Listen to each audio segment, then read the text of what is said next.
दोस्तों आज की इस वीडियो में हम कक्षा 12वीं राजनीति शास्त्र पॉलिटिकल साइंस में अध्याय आपका 9 एक दल के प्रभुत्व का दौर चैप्टर के इंपॉर्टेंट ऑब्जेक्टिव क्वेश्चन आंसर देखने वाले हैं। नेक्स्ट वीडियो में इंपॉर्टेंट क्वेश्चन आंसर कवर करा दूंगा। विशेषकर यह वीडियो एमपी बोर्ड स्टूडेंट के लिए रहने वाली है, क्योंकि एमपी बोर्ड के प्रीवियस ईयर पेपर क्वेश्चन भी मैंने कवर करने का प्रयास किया है। साथ ही जिस टाइप के आपके क्वेश्चन बन सकते हैं सभी मैंने आपको कवर किया है। तो अगर इस वीडियो को कंप्लीट देख लेते हैं, जो क्वेश्चन बताता हूं अगर आप तैयार कर लेते हैं तो फिर अदर जगह से आपको नहीं पढ़ना पड़ेगा। इसी वीडियो में आपके इस चैप्टर के ऑब्जेक्टिव कंप्लीट हो जाएंगे। नेक्स्ट वीडियो में क्वेश्चन आंसर कंप्लीट हो जाएंगे और इनमें से आपको बोर्ड एग्जाम में रहने वाले हैं। ओके, क्योंकि हर प्रकार का मैंने कवर किया है। अगर ये दोस्तों आपका जो चैप्टर है, अगर आप सेकंड बुक माने तो सेकंड बुक का आपका क्या है, अध्याय 2 माना जाएगा। सेकंड बुक का अध्याय 2 है। क्रम से अगर आप चल रहे हैं तो पहली पुस्तक में आपके 7 अध्याय है, दूसरी पुस्तक से आपका अध्याय 2 माना जाएगा। ओके, एक दल के प्रभुत्व का दौर। चलिए स्टार्ट कर लेते हैं। तैयारी जीत की अब की बार 95% पार के उद्देश्य हम लगातार बेहतरीन तरीके से मैं आपको तैयारी कराते जा रहा हूँ। ओके, जितने क्वेश्चन बताऊं तैयार कर लेते हैं। गारंटी दोस्तों आपको बहुत बेहतरीन रिजल्ट आपको एमपी बोर्ड एग्जाम का मिलने वाला है। बाकी दोस्तों इससे पहले जो चैप्टर के इंपॉर्टेंट क्वेश्चन आंसर बता दिए, इंपॉर्टेंट ऑब्जेक्टिव बता दिए हैं। वीडियो नहीं देखी जाकर जरूर देखिएगा। Okay, class 12th political science 2025 की प्लेलिस्ट पर जाइएगा। प्लेलिस्ट पर जाइए, क्रम से आपको वीडियो मिल जाएगी। ओके, तो आप तैयार कर लीजिएगा। सबसे पहले दोस्तों हमारे आ जाते बहुविकल्पी प्रश्न। पहला है, भारत में किस राजनीतिक दल को क्षत्रिय संगठन के रूप में जाना जाता है? क्षत्रिय संगठन या छात्र संगठन भी कहा जाता है। तो इसका राइट आंसर है कांग्रेस को क्या है, छात्र संगठन कहा गया था। क्योंकि छात्र संगठन क्यों कहा गया था कि छात्र संगठन इसलिए कहा गया था क्योंकि इसमें क्या है, हर जाति के लोग आ गए थे। ओके, हर ऊंचे अमीर लोग भी थे, गरीब लोग भी थे, मध्यम वर्ग के भी लोग भी थे, हर प्रकार के थे, इसलिए क्या छात्र संगठन कहा गया। अब किसने कहा कमेंट बॉक्स में बताइए। बाकी मैं आगे अगर आपको पता है, बाकी आगे मैं आपको क्वेश्चन आंसर में से समझा भी दूंगा। नेक्स्ट, कांग्रेस की स्थापक कौन थे? तो कांग्रेस की स्थापना ए.ओ. ह्यूम ने की थी। एक अंग्रेज अधिकारी था 1885 में, ये भी याद रखिएगा। नेक्स्ट है, आजादी के बाद कांग्रेस का विभाजन किस वर्ष हुआ? तो 1961 में हो गया था। निम्नांकित में से कौन सा दल पहले आम चुनाव में दूसरे नंबर पर था? तो पहले आम चुनाव पर दोस्तों कम्युनिस्ट पार्टी थी। ये आपके यहाँ दूसरे नंबर में थी। आगे नेक्स्ट देख लेते हैं। निम्नांकित में से किसको 1951 में भारतीय जनसंघ पार्टी की स्थापना की थी? तो 1951 में भारतीय जनसंघ पार्टी की स्थापना की थी श्यामा प्रसाद मुखर्जी ने। ओके, और जो अभी आप भारतीय जनता पार्टी से जानते हैं, पहले क्या है भारतीय जनसंघ पार्टी थी, फिर यही इसी को बदल गया है, भारतीय जनता पार्टी कर दिया गया। नेक्स्ट है, निम्नांकित में कौन कांग्रेस सोशलिस्ट पार्टी से जुड़े थे? हो जाएगा आपका EMS आपका नबीरुद्दीन। नेक्स्ट है हमारा, निम्नांकित में से किस देश में एक दलीय प्रभुत्व कानूनी तथा सैन्य उपायों के चलते कायम हुआ? तो हो जाएगा उपरोक्त सभी में। ओके, म्यांमार में, बेलारूस में भी और आपका इरिट्रिया। आगे नेक्स्ट दोस्तों हमारा क्वेश्चन है, किस देश में 60 वर्षों तक इंस्टीट्यूशनल रिवोल्यूशनरी पार्टी सत्तारूढ़ रही थी? तो इसका राइट आंसर हो जाएगा म्यांमार। आगे देख लेते हैं। आगे नेक्स्ट क्वेश्चन है, भारतीय कम्युनिस्ट पार्टी कब विभाजन का शिकार हुई? तो ये हुई थी दोस्तों आपका 1964 में। ओके, नेक्स्ट है, कांग्रेस का विभाजन कब हुआ था? 1969 में हुआ था। इसके बाद नेक्स्ट है, 1952 के चुनाव में कुल मतदाताओं में केवल साक्षर मतदाताओं का प्रतिशत क्या था? जो आपका पहला चुनाव हुआ था उसमें साक्षर प्रतिशत कितना था, मतलब कितने लोग क्या है पढ़े लिखे थे जिन्होंने क्या है वोटिंग की थी? केवल 15% लोग थे। 15% इसका राइट आंसर हो जाएगा। आगे नेक्स्ट है, निम्नांकित में से 1952 से 67 में कांग्रेसी प्रभुत्व हेतु उत्तरदायी तत्व नहीं है। तो इसका राइट आंसर हो जाएगा मजबूत क्षेत्रीय आकांक्षाएं। कांग्रेस का गठन कब हुआ था? तो 1885 में हुआ था। किसने किया था? एक अंग्रेज अधिकारी ए.ओ. ह्यूम ने किया था। नेक्स्ट है, जनवरी 1950 में स्थापित भारतीय चुनाव आयोग के पहले चुनाव आयुक्त कौन थे? सुकुमार सेन थे। नेक्स्ट है, मौलाना अबुल कलाम आजाद की पुस्तक इंडिया विंस फ्रीडम की प्रकाशित हुई? तो हुई थी आपका 1958 में। ओके, आगे देख लेते हैं। आगे नेक्स्ट हमारा क्वेश्चन है, भारतीय राजनीति में कांग्रेसी प्रभुत्व को कांग्रेस सिस्टम का नाम देने वाले विद्वान हैं? तो राइट आंसर हो जाएगा आपका रजनी कोठारी।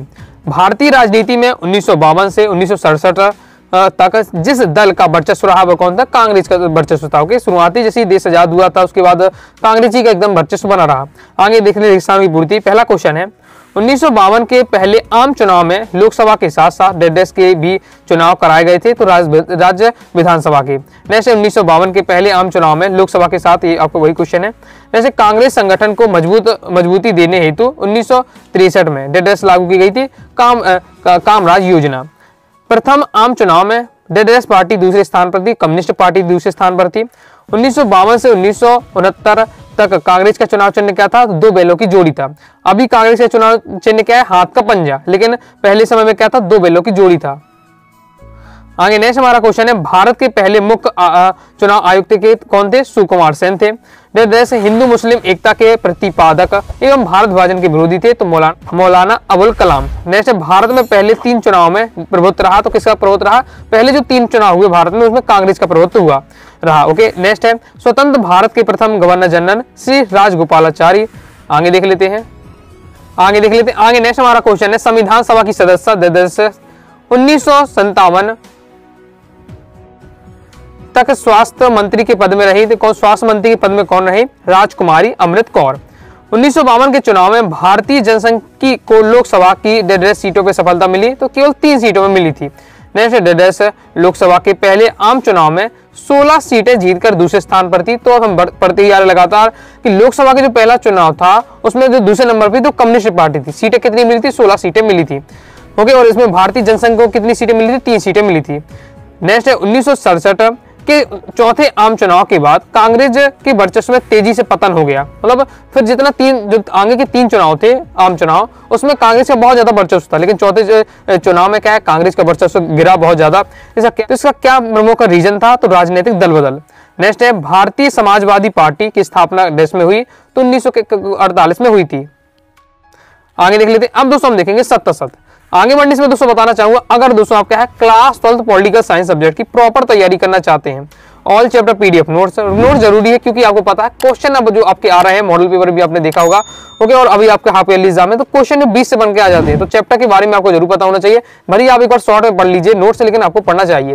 इसके साथ ही आपको all chapter body question answer, all chapter objective question answer, previous year paper, model paper की लगातार प्रैक्टिस आपको कराई जाएगी। तो कोर्स को दोस्तों आप ज्वाइन कर सकते हैं, पीडीएफ मटेरियल रहेगा, कम समय में आप तैयारी कर पाएंगे। कोर्स को दोस्तों ज्वाइन करने के लिए 90 39 53 44 79 इस दिए व्हाट्सएप नंबर पर मैसेज करके कोर्स के बारे में जानकारी ले सकते हैं और कोर्स को ज्वाइन कर सकते हैं। आगे देख लेते हैं, मॉडल पेपर आपका जो एमपी बोर्ड द्वारा जारी हुआ है, उससे इसके अलावा मैं आपको कई प्रकार के मॉडल पेपर दूंगा, जिनको केवल आप प्रैक्टिस कर लेते हैं, तैयार कर लेते हैं, उससे भी आपका काम हो जाएगा। 77 में हमारा पहला है, भारतीय जनता पार्टी ओके भाजपा की जड़ें भारतीय जनसंघ में थी, है तो बिल्कुल सत्य। मतलब पहले सबसे पहले क्या है? भारतीय जनसंघ था, वो क्या बाद में जाकर भारतीय जनता पार्टी बन गया। पहले आम चुनाव में समाजवादी पार्टी का प्रदर्शन अत्यंत उत्साहवर्धक था, तो बिल्कुल असत्य हो जाएगा। पहले आम चुनाव में क्या है? कांग्रेस बस उत्साहवर्धक थी, बाकी तो सब पार्टियां, किसी को 3 मिली, किसी को देखिए दूसरे नंबर पर केवल 16 पार्टी ओके, और 3 पार्टी थी ओके भारतीय जनसंघ की। इस प्रकार से सभी पार्टियों की बहुत बुरी तरीके से हार हुई थी, तो उत्साहवर्धक तो हो नहीं सकते, इसलिए सत्य हो जाएगा। डॉक्टर BR अम्बेडकर ने हिंदू कोड बिल पर नेहरू से मतभेद होने पर 1951 में मंत्रिमंडल से त्यागपत्र दे दिया, तो बिल्कुल सत्य हो जाएगा। एकल पार्टी प्रभुत्व का संबंध राष्ट्र के औपनिवेशिक अतीत से बिल्कुल सत्य है। केरल में सर्वप्रथम लोकतांत्रिक रूप से निर्वाचित साम्यवादी सरकार का सत्तारूढ़ है, ये भी बिल्कुल सत्य हो जाएगा। जनमत की कमजोरी के कारण एक पार्टी का प्रभुत्व कायम हुआ, तो ये आपका क्या? असत्य हो जाएगा। जैसे वर्तमान में कांग्रेस का चुनाव चिन्ह गाय एवं बछड़ा है, तो ये आपका क्या? असत्य हो जाएगा। वर्तमान में क्या है? कांग्रेस का चुनाव चिन्ह सभी जानते हैं, हाथ का पंजा। ओके, कंप्लीट हो जाता है। आगे देख लेते हैं। आगे नेक्स्ट क्वेश्चन है, 1947 से 1967 तक भारत में बहुदलीय प्रणाली अस्तित्व में थी, तो आपका ये क्या है? असत्य हो जाएगा। ओके, नेक्स्ट हमारा क्वेश्चन है, वर्तमान में भारतीय जनता पार्टी का चुनाव चिन्ह कमल का फूल है, बिल्कुल सत्य है। विकल्प के रूप में किसी मजबूत राजनीतिक दल का अभाव एकल पार्टी प्रभुत्व का कारण था, बिल्कुल सत्य हो जाएगा। मतलब और कांग्रेस के पहले के समय में क्या था? कांग्रेस के अलावा और कोई यह ऑप्शन नहीं दिख रहा था, इसलिए यही कारण दिया है कि विकल्प के रूप में किसी मजबूत और राजनीतिक दल का क्या अभाव था उस समय। जैसे एकल पार्टी प्रभुत्व से देश में लोकतांत्रिक आदर्शों का अभाव झलक मिलती है, तो ये आपका क्या? असत्य हो जाएगा। भारत में दलितों के मसीहा डॉक्टर भीमराव अंबेडकर ने आजादी से पहले इंडिपेंडेंट लेबर पार्टी की स्थापना की थी, तो बिल्कुल सत्य हो जाएगा। मार्च 1957 के केरल विधानसभा चुनाव में कांग्रेस की प्रचंड बहुमत मिला, तो ये आपका क्या? असत्य हो जाएगा, क्योंकि यह क्या है? कांग्रेस की यह हार हो गई थी। नेक्स्ट विकल्प के रूप में ये आपका देख ही चुके हैं हम। आगे नेक्स्ट हमारा, कांग्रेस के दमनकारी वर्चस्व की वजह से भारतीय विपक्षी दल नहीं उभर सके, तो ये आपका क्या? असत्य हो जाएगा। नेक्स्ट आधुनिक भारत में समाजवादी चिंतन डॉक्टर राम मनोहर लोहिया ने मार्क्स, गांधी तथा समाजवाद पुस्तक लिखी थी, बिल्कुल सत्य हो जाएगा। तो इस प्रकार से हमने सत्य देख लिए। आगे देख लेते हैं। अब दोस्तों हम क्या है? सही जोड़ी की प्रैक्टिस कर लेते हैं। पहले कामराज योजना का प्रस्ताव हुआ तो 8 अगस्त 1963 में। 1951 के भारतीय जनसंघ पार्टी की स्थापना दी हो जाएगी दोस्तों आपका श्यामा प्रसाद मुखर्जी ने की थी। 1885 में कांग्रेस की स्थापना A.O. ह्यूम ने की थी। कांग्रेस ने अपनाया था तो ब्रिटिश लोकतांत्रिक समाजवाद को अपनाया था। कांग्रेस का वर्तमान चुनाव चिन्ह क्या है? हाथ का पंजा। आगे देख लेते हैं, कामराज योजना हो जाएगा तो आपका ये 8 अगस्त 1963 को। ओके, इसके बाद है कांग्रेस के प्रवृत्त उत्तरदायी तत्व था तो हो जाएगा राष्ट्रीय आंदोलन की विरासत थी। राष्ट्रीय आंदोलन के विचार मतलब लोग क्या है कांग्रेस को क्यों जानते थे? क्योंकि क्या है कांग्रेस ने ही देश को आजाद करने में महत्वपूर्ण भूमिका निभाई थी। इसलिए क्या है राष्ट्रीय आंदोलन की जो विरासत थी उसका फायदा मिल रहा था। आगे नेक्स्ट है, स्वतंत्र भारत के पहले विधि मंत्री थे तो इसका राइट आंसर आपका डॉक्टर BR अम्बेडकर। नेक्स्ट है, जनसंघ का चुनाव चिन्ह था तो इसका राइट आंसर दीपक।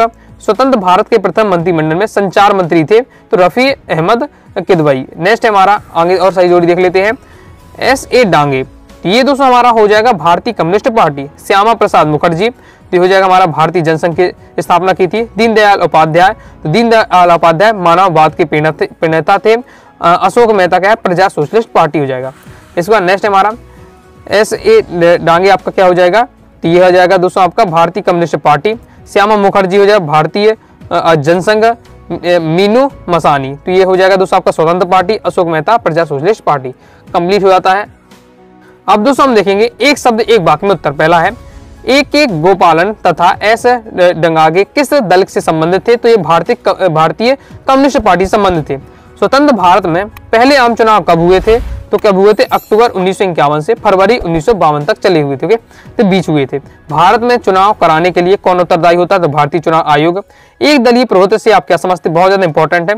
ओके, 2 नंबर में क्वेश्चन आपसे पूछा जा सकता है। तो एक दलीय प्रभुत्व जहां बहुदलीय प्रणाली के अंतर्गत किसी एक दल की क्या प्रधानता हो, मतलब है तो बहुत सारी वहां पार्टी है, बहुत सारी पार्टी है, लेकिन हमेशा जो अधिकतम लोग जैसे चाहती है वो केवल एक ही दल को चाहती है। ओके, तो ये आपका क्या होता है? एक दल का प्रभुत्व। नेक्स्ट है, पहले आम चुनाव में कौन सा दल सबसे बड़ा विपक्षी दल था तथा उसे कुल कितने स्थान मिले थे? तो जो सबसे बड़ा था मतलब दूसरे नंबर पर आया था। क्या बताया कि दूसरे नंबर पर कौन था? सबसे बड़ा विपक्षी दल। तो विपक्षी दल यानी जो दूसरे नंबर पर आया हो तो कौन था? 16 सीटें मिली थी जिसे भारतीय कम्युनिस्ट पार्टी को। आगे नेक्स्ट है, भारत में किस दल के ने एक दल एक संस्कृति तथा एक राष्ट्र संगठन पर जो दिया? तो भारतीय जनसंघ ने। नेहरू मंत्रिमंडल के उस मंत्री का नाम लिखिए जिन्होंने एक बड़ी रेल दुर्घटना की नैतिक जिम्मेदारी स्वीकारते हुए रेल मंत्री के पद से त्याग पत्र दे दिया था। तो लाल बहादुर शास्त्री। कांग्रेस सोशलिस्ट पार्टी के संस्थापक का क्या नाम था? तो आचार्य नरेंद्र। बहुत ज्यादा इंपॉर्टेंट है। और CBSE के एग्जाम की बात करें तो CBSE एग्जाम में भी ये कई बार आ चुका है। ओके, नेक्स्ट है, पंडित जवाहरलाल नेहरू की मृत्यु के उपरांत उनका राजनीतिक उत्तराधिकारी कौन बना? मतलब पंडित जवाहरलाल नेहरू के बाद कौन प्रधानमंत्री बने? तो लाल बहादुर शास्त्री। मौलाना अबुल कलाम आजाद, मूल नाम क्या था? अबुल कलाम मोइनुद्दीन अहमद। ओके, नेक्स्ट है हमारा, भारत में एक दल प्रधानता के युग में किस दल को सर्वाधिक प्रभावशाली माना गया? तो भारतीय राष्ट्रीय कांग्रेस। ओके, राष्ट्रीय हो जाएगा। नेक्स्ट हमारा देख लेते हैं, गरीबी हटाओ का लोकप्रिय नारा किसके द्वारा दिया गया? तो श्रीमती इंदिरा गांधी के द्वारा दिया गया। आगे नेक्स्ट क्वेश्चन है, किस भारतीय प्रदेश में सर्वप्रथम लोकतांत्रिक रूप में निर्वाचित साम्यवादी सरकार बनी थी? तो केरल में। भारतीय संदर्भ में एक दलीय प्रभुत्व का क्या तात्पर्य है? तो जिसमें बहुदलीय प्रणाली के अंतर्गत क्या है? एक ही दल की प्रधानता हो। आजादी के बाद भारत में कांग्रेस पार्टी के प्रभुत्व के दौर क्यों रहा? क्योंकि क्या है इस दल का संगठन अखिल भारतीय स्तर तक क्या पहुंच चुका था। सर्वप्रथम किस भारतीय भाग में सार्वभौमिक वैश्य मताधिकार के आधार पर चुनाव हुए थे? तो भारत में सर्वप्रथम क्या है हिमाचल प्रदेश के चीनी तहसील में 25 अक्टूबर 1951 को सार्वभौमिक वैश्य मताधिकार को अपनाकर क्या चुनाव संपन्न हुए थे। तो इस प्रकार से दोस्तों हमने कहा इस चैप्टर के एक दलीय प्रभुत्व वाले जो चैप्टर हमारा है इसके इंपॉर्टेंट मैंने आपको वस्तुनिष्ठ कवर करा दी। हर प्रकार के क्वेश्चन आंसर अब रह जाते हैं, नेक्स्ट वीडियो में आपके कवर करा दूंगा। तो आइए दोस्तों, आपको वीडियो पसंद आएगी, वीडियो पसंद आए तो दोस्तों वीडियो को लाइक करके सब्सक्राइब जरूर कर दीजिएगा। बाकी इससे पहले जो मैंने आपको चैप्टर पढ़ाए हैं क्रम से वीडियो देखना चाहते हैं 12th पॉलिटिकल साइंस 2025 की जो प्लेलिस्ट है प्लेलिस्ट पे जाकर क्रम से वीडियो देखकर आप तैयारी कर सकते हैं। ओके, साथ ही आपका टेलीग्राम चैनल को ज्वाइन कर लीजिएगा, व्हाट्सएप चैनल को ज्वाइन कर लीजिएगा। कोई दोस्तों डाउट आता है कमेंट बॉक्स में जरूर पूछिएगा। मिलते हैं नेक्स्ट वीडियो में, तब तक के लिए बाय बाय।